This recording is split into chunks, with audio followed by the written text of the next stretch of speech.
Tātou tala noa ma whasoa i le fionga le tua i nei fo i tai ao. O le autu lea e wha mawhaina i nei tai ao e whai mailo na whai tawina. O le alofa tu noa o le tua e lava ma atoa. O te wawa ai o na o mai taua lea o le whai upu mai le whenga inga fōu le tusi o kōle nito. O lo ta oto ai le whai upu e iwa le autu o le nei tae ao e whapea. O lo unei alofa tu noa e lava lea e sosoani ia te oe. A wā o le vai vai e wha atua i nai lo mana. A tātou au talama wa ili ina le autu le nei fo i tae ao. Whai mai o le alofa tu noa o le atua lava ma atoa. A tātou wa ai le upu alofa tu noa o lona winga o le alofa e tu i le ai o se mea. Pea e sila ma tātou maita wina i le tātou soifuanga o le lalolangi e la poto. Ai whai mai le whamtalanga o le onga tu tonu o le lalolangi, o lo ta oto ai le alofa tu noa o le tua, o lona winga o le alofa e tu i le ai o se mea. A toi whamtalatala ina ma tātou wawa ai, e le whapito ia matu, pe whapito ia sae, pe whapito fo i sifo, pe whapito i saute po seisi lava, no fuanga o le lalolangi, le alofa tu noa o le tua. Ai whai mai le tala, e le whapito le alofa o le tua i se vaipa noa o le lalolangi, a e lava ma atoa. O lona winga o lea whamtalanga, o to tonu o le lalolangi, o lo ta oto ai le fofuanga le tua, ma lana pol kalame, manuia wa uma o na fola ina. Pai mai le tala Jeremia, o le fionga le tua na o iloa oe i le manava o lautina, a o le iwhaia oe. O lona winga o lea whamtalanga, o le moli mau a Jeremia, o lo ta oto ai na, le polka lame ma le fofuanga le tua, e le aise tasi e mawhai o na ia suia.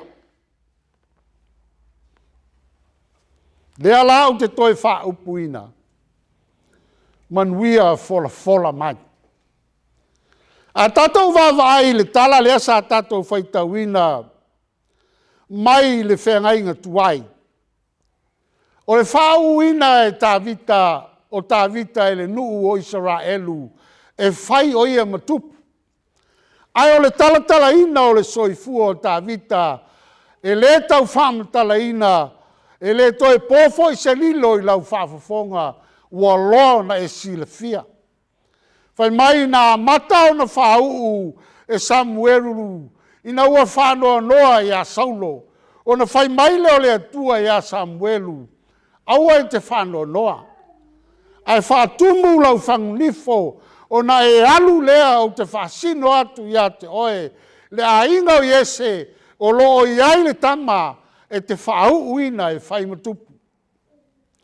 Whai mai le tala o le si whau uina o tā vita, sa whau e yuta e whai matupu i a yuta, lea e tau whamatala e tusi. A o lona whau unga lea lona tolu, whai mai na whau e Israelu, e whai matupu i a Israelu, a toa ma yuta. O lona winga la, o manuia o tā vita, o manuia wa uma o na fofola e le atua, a o le i whaia o ia i le manava o lona tina, a o le i au maia foi o ia i le lalolangi. Lona winga o lea whamtalanga. E whanau mai a tā vita o le tupu.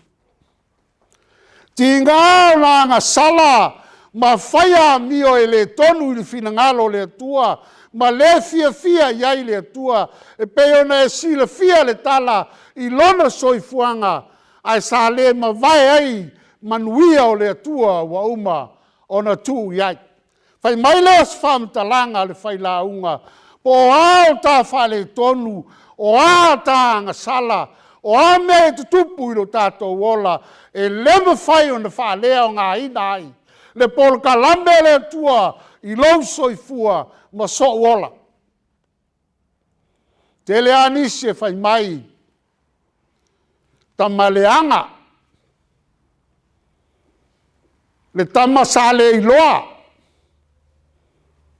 le tangata e le ai sausitai, ai vai fo ile na iunga e fai mai le whamtalanga, ua fai ma fai fe au, po au na le tua, o na fesiri leo tangata, e a fuai se a, o te manao e whamatala i a te oe, o manuia o le tua wa uma na fola, e le suia e se tasi. Po le a foi so tale lei, e ele taimi tā te pā uai i le leanga. O lona winga la, o le whiriwhiringa o lo tātou wola, e leo se mea se tangata. O le whina ngalo le atua. Mai le yo ane le es fulma le lima, al fai upo es fulma le ono, ua le whiriwhiria au e o tou, a ua whiriwhiria o tou e au. O le a fionga le a Jesu Keriso, lona au so. Tau te lei whiriwhiri ina Jesu Keriso e whai mali i mau whaola, a o au na o whiriwhiri ina o tau e whai mau so. Aisea, foanga le atua, ma lana po kalame, wa umba o na whata oto, ina wa umba o na ia whaia le lalolangi. Mai leo le whamtalanga, manuia fola ina i le tua. E le mo tangata uma. Lona winga o le whamtalanga, awane e whalongo o le manuia fola o le tua, e mo tangata uma, le ai. Fai mai le tala a le tua, wana o e wa ia whiriwhiria. Tala le sa tātou whaitauina el Koronito. Le tama o Saulo, le tama leanga. Le tama sa sawa ma fasioti, le kalesia, ma tau ma whaina ia aua nei whasalalawina, le suafa o Jesu Keriso. Ai whai mai le whamtalanga, na li liwina i le tua i le ala.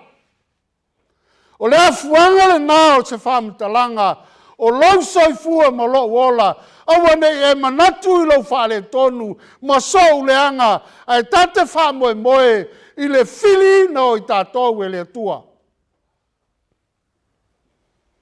Le ai se tasi na te sile fia, le ai se tasi na te iloa.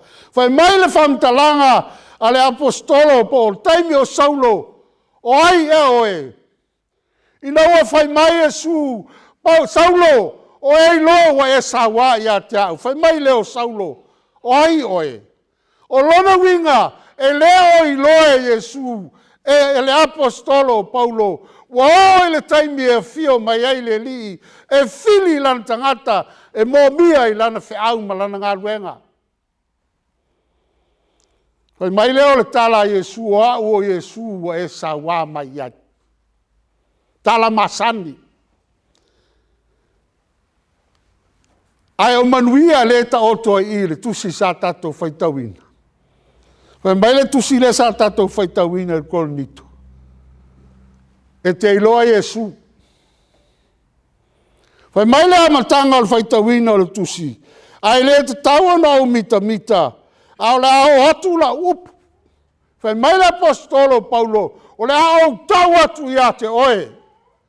O le ao whamatala ia te oe Koronito. Na ova ai.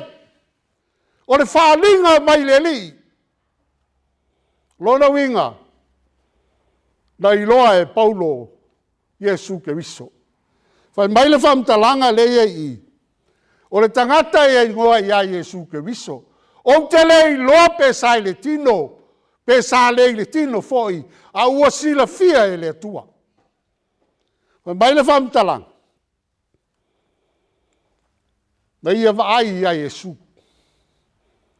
Se fulu ma le whātau sanga, talu ana sengia Yesu I parataiso e peo le tala, a le tusi, a le whai mai le apostolo, na ova ai, o te manao e tau ia te oe, a whai o le tangata, ma au o le na filia le atua, e whai lo na finangalo, e te iloa Yesu Keriso.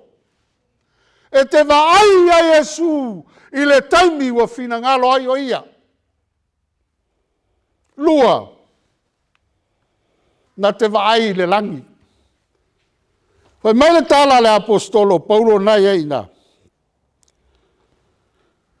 Na sengia o ia I le langi tua tolu. O le whamtalanga o le langi tua tolu, e te a mai leisi langi, ma leisi langi, ai ua whātusa iai le mamao ma le mamalu o le mea e fio ai le tua. O te iloa, ma au tari tonu, a whai o le tangata ua fili e le tua, e te iloa le langi. Lai whaatali mai mo oe. E le ngata ina e vaai a Yesu Keriso, a e te iloa le langi. O le isi whamtalanga nai ai I mai, na te iloa fo I se oli.